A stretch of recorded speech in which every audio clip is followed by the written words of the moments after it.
आज आहोंची फरमाईश होती की सोयाबीनची चटणी बनव, म्हणजे ते बरेच दिवसापासून माझ्या मागं लागले होते, पण मीच जरा कंटाळा करत होती. तर आज मुहूर्त लागला. तर सोयाबीन भिजवून घेतले. भिजवून झाल्याच्या नंतर 10 मिनटातच भिजतात. लगेच पाणी निथळून घेतलं आणि हातानेच त्याचे 2-2, 3-3 तुकडे करून घेतले. जास्त बारीकही करायचे नाहीत.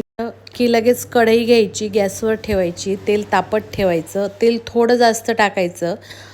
त्यानंतर लगेचच त्यामध्ये जिरा घालायचा, जिरा चांगला तडतडू द्यायचा आणि लगेचच आपण त्यामध्ये कांदा घालणार आहोत. कांदा अर्धा मिनिट फ्राय केला की लगेच त्यामध्ये आपण टमाटर कापून घालणार आहोत आणि या दोन्ही गोष्टी तेलामध्ये चांगल्या फ्राय होऊ द्यायच्या मस्तपैकी. त्याच्यानंतर लगेच त्यामध्ये मी हिरवी मिरची घातलेली आहे, चिरून घालायची आहे. तुम्ही ऑप्शनल आहे, घाला नका घालू. त्यानंतर हळद घालायची. हळद घातली की लाल तिखट घालायचं.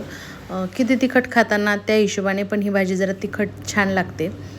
गरम मसाला घातलेला आहे. त्यानंतर लगेचच धने आणि सुकं खोबरं हे मी तव्यावरती भाजून घेतलं होतं. भाजून ते मिक्सरमधून जाडभरसर काढून घेतलं.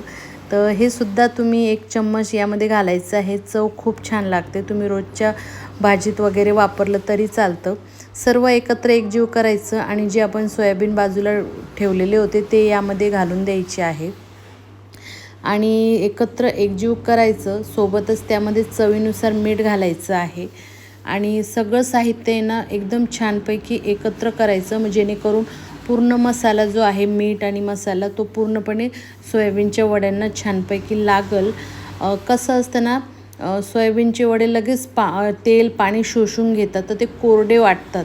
तर यासाठी काय करायचं की थोडासा पाण्याचा सपका मारायचा आहे आणि सपका मारल्याच्या नंतर 2 मिनटापर्यंत, जास्त नाही, वाफवून घ्यायचे आहे आणि लगेच कोथिंबीर पेरायची आहे आणि गरमागरम पोळी किंवा भाकरीसोबत खायला घ्यायचं आहे. चवीला खूप छान लागते. तर कशी वाटली मला नक्की सांगा.